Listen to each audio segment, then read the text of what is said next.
ഇബ്ലീസിന്റെ ചതികളാണ് ഈ ത്വരീഖത്തിന്റെ മേഖലകളിൽ നാം കാണുന്നത്. നിസ്കരിക്കണ്ട എന്ന് ഇബ്ലീസ് അവരോട് ഉപദേശിക്കുന്നു. അന്യ സ്ത്രീയുടെ കൈപിടിക്കാം, അത് ഹലാലാണെന്ന് ഉപദേശിക്കുന്നു.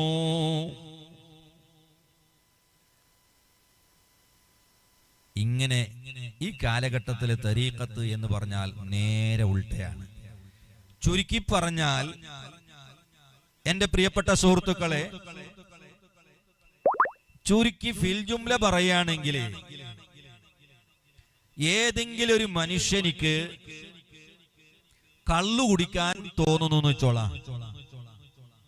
കള്ളു കുടിക്കാൻ അയാൾക്ക് ഇഷ്ടമാണ്, ആഗ്രഹമാണ്. സിന ചെയ്യാൻ അദ്ദേഹം ഇഷ്ടപ്പെടുന്നു. കള്ളു കുടിക്കാനും വ്യഭിചരിക്കാനും ഒരു മനുഷ്യൻ ആഗ്രഹിക്കുന്നു. പക്ഷെ അയാള് ചിന്തിക്കുകയാണ്, ഞാൻ കള്ളുടിച്ചാൽ നാട്ടുകാരെന്നെ കള്ളുകുടിയനെന്ന് പറയൂലേ, ചീത്ത ഒരു പേരല്ലേ, അത് മോശല്ലേ. അവൻ കള്ളുകുടിയാ, നാട്ടുകാരൊക്കെ പറയും അവൻ കള്ളുകുടിയാ, പറയൂലേ, നാട്ടുകാരൊക്കെ കള്ളുകുടിയാന്ന് പറയും. സിന ചെയ്താലോ വ്യഭിചാരി എന്ന് വിളിക്കും. ഇത് മോശമാണ്. അപ്പൊ അവന്റെ തലയിൽ ഒരു ഐഡിയ എന്താ, അവൻ മംഗലാപുരത്ത് പോയിട്ട് മൈക്കാളത്ത് പോയിട്ട് ഒരു ഫ്ലെക്സ് അടിച്ചു. എന്താ ഫ്ലെക്സ്? നല്ലൊരു പേര്, ഖാദിരിയ ത്വരീഖത്ത് എന്നൊരു പേര്. ഫ്ലെക്സ് ഖാദിരിയ ത്വരീഖത്ത്. അങ്ങനെ പോരയിൽ വന്ന് അകത്തൊരു മുറി ഉണ്ടാക്കി, കുറെ പച്ച തുണിയും വിരിച്ചിട്ട് ഒരു മതിലിൽ ഖാദിരിയ ത്വരീഖത്ത് എന്ന് ബോർഡിട്ടു. എന്നിട്ട് കള്ളുകുടിക്കാൻ തുടങ്ങി. അന്യ പെണ്ണുമായി വ്യഭിചരിച്ചു. അപ്പൊ ഇപ്പോഴോ ഒരു കുഴപ്പമില്ല, അയാൾ ഷെയ്ഖാണ്. അല്ലെങ്കിൽ കള്ളുകുടിച്ചാണെങ്കിലോ ആ കള്ളുകുടിയാന്ന് പറയും നാട്ടുകാര്. ഇപ്പോഴോ അയാൾ ഷെയ്ഖ് എന്നാണ് പറയാ. കള്ളോ അത് സ്വർഗത്തിന്റെ കള്ളാണ്. ഈ കുടിച്ച കള്ള് അത് ഗടങ്ങുന്ന് കൊടുന്ന കള്ളല്ല, പിന്നെ കൊടുന്നത് ഗടങ്ങ് തന്നെ. പക്ഷെ അയാളെ പുരക്കെത്തുമ്പോ അതെന്തായി? സ്വർഗത്തിന്റെ കള്ളായി. ഈ പെണ്ണിന്റെ കൈ പിടിച്ചതോ അത് സ്വർഗത്തിന്റെ ഹൂറുലീനാണ്. റമളാനിൽ ചായ കുടിച്ചു, നോമ്പ് പിടിച്ചില്ലെങ്കിൽ അല്ലാത്ത ആള്, സാധാരണ ആൾ നോമ്പില് ചായ കുടിച്ചാലോ അവൻ കാള നോമ്പ് പിടിക്കാത്ത നാട്ടുകാർ പറയൂലേ. അപ്പൊ ഇവന് ഫ്ലെക്സ് ഇട്ടിട്ടുണ്ടല്ലോ, ത്വരീഖത്ത്, ഖാദിരിയ ത്വരീഖത്ത് ഫ്ലെക്സ് ഇട്ടിട്ടുണ്ട് മതിലിൽ.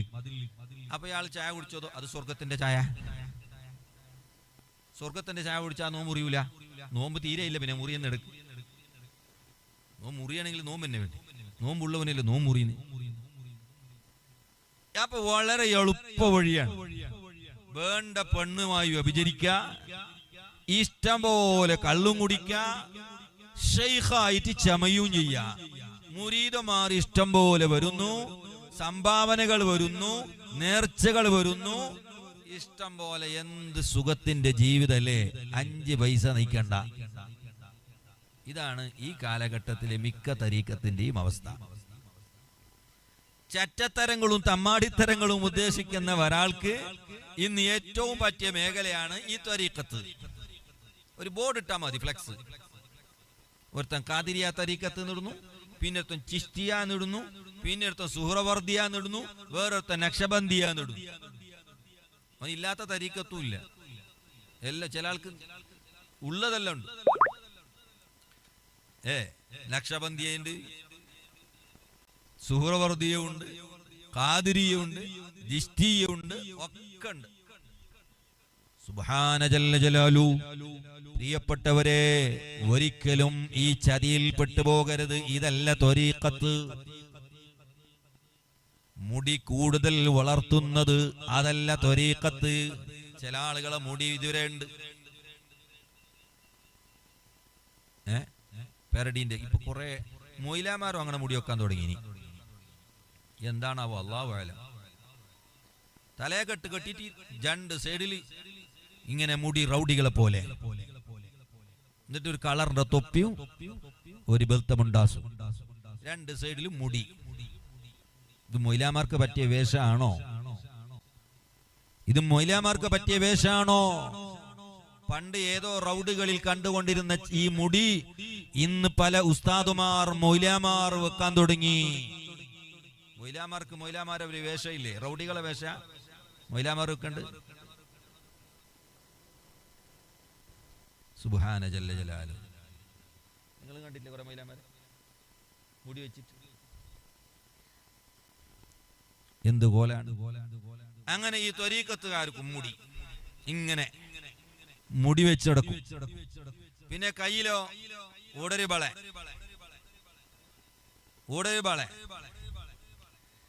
എല്ലാ പെരലക്കും മോതിരം, കഴുത്തിൽ വലിയ, പണ്ട് നമ്മളെ ഈ പയ്യന്റെ കൗത്തിൽ കിട്ടുണ്ടേ, ബോരിന്റെ കൗത്തിൽ കിട്ടുണ്ടേ മാല, ആ മണി, അത് കൗത്തിൽ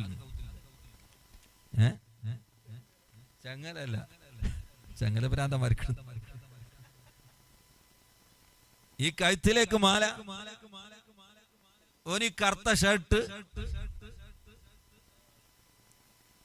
പിന്നെ കുറെ പാൻ പറാക്ക് പോലത്തെ ചപ്പു തിന്നുന്നത്, ബെത്തല തിന്നുന്നത്. ഈ കോലത്തിൽ പല്ലു തുടക്കാതെ പല്ലും തേക്കാതെ ഇങ്ങനെ ഒരു വികൃതി, ഒരു പിരാന്തനെ പോലെ ആക്കിയാൽ അവൻ തരീഖത്താണ്. ഇന്ന് ബെത്തല തിന്നുന്നു, മാറുത്തി തിന്നുന്നു, പിന്നെ എനിക്ക് പേരെനിക്ക് കൊന്നില്ല, പിയട്ട ടൊയോട്ട അല്ലാഹു അലം മാറുത്തി. അപ്പോ ഇങ്ങനെ കുറെ സാധനം തിന്നുന്നു, ചവിച്ചോണ്ടിരിക്കുന്നു. ഇതാണ് ത്വരീഖത്ത് എന്ന് ആളുകളെ ധരിപ്പിച്ചു പോയി ചില ആളുകൾ. പ്രിയപ്പെട്ടവരെ, ത്വരീഖത്ത് എന്ന് പറഞ്ഞാൽ ഈ നിലക്കുള്ള കോപ്രാട്ടിത്തനമല്ല, കഴുത്തിൽ മാല ഇടുന്നതല്ല ത്വരീഖത്ത്. കൈവിരലുകളിലേക്ക് വെള്ളി മോതിരം പൂർണ്ണമായി ധരിക്കുന്നത് ത്വരീഖത്ത് അല്ല. കയ്യിലേക്ക് വളവെക്കുന്നത് ത്വരീഖത്ത് അല്ല. തലമുടി സ്ത്രീകളെ പോലെ വളർത്തുന്നത് ത്വരീഖത്തല്ല. അതൊക്കെ കോപ്രാട്ടിത്തനങ്ങളാണ്. അതൊക്കെ മാനസിക രോഗികൾ ചെയ്യുന്ന ഏർപ്പാടുകളാണ്. ത്വരീഖത്ത് എന്ന് പറഞ്ഞാൽ എന്താണെന്ന് മഹാന്മാർ അത് വിശദീകരിച്ചിട്ടുണ്ട്. അത് വളരെ വിശദമായി മഹാന്മാർ അതിന്റെ നിർവചനങ്ങൾ നമുക്ക് പഠിപ്പിച്ചു തന്നിട്ടുണ്ട്. ത്വരീഖത്തിന്റെ എന്താണ് നിർവചനം? ബഹുമാനപ്പെട്ട ഇമാം അബ്ദുല്ലാഹി ഇബ്നു അബീ ബക്കർ ഐദ്റൂസി റഹിമഹുല്ലാഹ് അദ്ദേഹത്തിന്റെ റിസാലയുടെ 46-ാമത്തെ പേജിൽ ത്വരീഖത്തിന്റെ നിർവചനം പറയുന്നു. അതിന്റെ ഡെഫിനിഷൻ, അതിന്റെ താരീഫ് പറയുന്നു. വഅലം അന്ന ത്വരീഖത അൽ അഖ്ദു ബിത്തഖ്വാ. നീ അറിയണം, വഅലം നീ അറിയണേ, അന്ന ത്വരീഖ നിശ്ചയമായും ത്വരീഖത്ത് എന്ന് പറഞ്ഞാൽ അൽ അഖ്ദു ബിത്തഖ്വാ, തഖ്വയെ മുറുകി പിടിക്കുന്നതിനാണ് ത്വരീഖത്ത് എന്ന് പറയുന്നത്. തഖ്വയെ മുറുകി പിടിക്കുന്നതിനാണ് ത്വരീഖത്ത് എന്ന് പറയുന്നത്. അല്ലാതെ കോപ്രാട്ടിത്തനത്തിന് ത്വരീഖത്ത് എന്ന് പറയില്ല. ഒരുപാട് മഹാന്മാർ അതിന്റെ നിർവചനങ്ങൾ പല നിലയ്ക്ക് വിശദീകരിച്ചിട്ടുണ്ട്. ഇമാം അബ്ദുർ റഊഫുൽ മുനാവി തങ്ങൾ പറയുന്നു, ത്വരീഖത്ത് എന്ന് പറഞ്ഞാൽ വഇൻദ സൂഫിയ, മഹാന്മാരാകുന്ന സൂഫിയാക്കളുടെ അടുക്കൽ ത്വരീഖത്ത് എന്ന് പറഞ്ഞാൽ മറാസിമുല്ലാഹി വ അഹ്കാമുൽ മശ്റൂഅ അല്ലതി ലാ റുഖ്സത ഫീഹാ فإن تتبع الرخص سبب لتنفس الطبيعة المقتضي للوقفة والفترة في الطريق. മഹാനായ ഇമാം അബ്ദുർ റഊഫുൽ മുനാവി തങ്ങൾ പറയുന്നു, വഇൻദ സൂഫിയ, മഹാന്മാരാകുന്ന സൂഫിയാക്കളുടെ അടുക്കൽ ത്വരീഖത്ത് എന്ന് പറഞ്ഞാൽ എന്താണത്? മറാസിമുല്ലാഹി വ അഹ്കാമുഹു അൽ മശ്റൂഅ, അല്ലാഹു ശറഅക്കിയ ശറഇന്റെ നിയമങ്ങൾ, അതിന്റെ അതിർവരമ്പുകൾ, അതിന്റെ റൂൾസുകളാണ്. അല്ലത്തി, എങ്ങനെയുള്ള റൂൾസുകളാണ്, എങ്ങനെയുള്ള നിയമങ്ങളാണ്? ലാ റുഖ്സത ഫീഹാ, റുഖ്സക്കും അവകാശമില്ല. കഠിനമായ നിലക്ക് അള്ളാഹുവിന്റെ നിയമങ്ങളെ കടിച്ചു പിടിക്കുക, അതിൽ ഒരു വിട്ടുവീഴ്ചയുമില്ല. കാരണം ഫഇന്ന തതബ്ബു അർ-റുഖസി, ഈ റുഖ്സകളുടെ പിന്നിൽ പോകുന്നത്, പഴുതുകൾ അന്വേഷിച്ച് നടക്കുന്നത്, വിട്ടുവീഴ്ചകളെ തേടി നടക്കുന്നത്, സബബുൻ ലി തനഫുസി തബീഅ, അത് മനുഷ്യന്റെ പ്രകൃതി. പിന്നെ തനഫുസ് ചെയ്യാൻ, അല്ലെങ്കിൽ ഈ കാണുന്ന നിയമങ്ങളെ ഫോളോ ചെയ്യുമ്പോൾ, അതിനെ അനുസരിക്കുമ്പോൾ, അതിനെ ഫോളോ ചെയ്യുന്ന സമയത്ത് അതിൽ ചില വിട്ടുവീഴ്ചകൾ ചെയ്യാൻ ഇതൊക്കെ കാരണമായി തീരും. അതുകൊണ്ട് ഒരിക്കലും ഇതിൽ റുഖ്സയില്ല. ആ ഇസ്ലാമിന്റെ ശരീഅത്തിന്റെ നിയമങ്ങളെ വളരെ ഭദ്രമായി പിടിക്കുന്നതിനാണ് ത്വരീഖത്ത് എന്ന് പറയുന്നത്. അതിൽ ആ കാരണം, അല്ലെങ്കിൽ മറ്റേ അഭിപ്രായമുണ്ട്, ഇന്ന ഇമാമിന് ഇന്ന അഭിപ്രായമുണ്ട്, അതിൽ രണ്ടാം കൗലുണ്ട്, മൂന്നാം കൗലുണ്ട്, അല്ലെങ്കിൽ മറ്റേ ഒരു അതിൽ പഴുതുണ്ട് എന്ന നിലക്കൊന്നും അതിൽ അവകാശമില്ല. ഇസ്ലാമിന്റെ നിയമം ആ നിയമം പോലെ തന്നെ പിന്തുടർന്നുകൊണ്ട് ജീവിക്കുന്നതിനാണ് ത്വരീഖത്ത് എന്ന് പറയുന്നത്.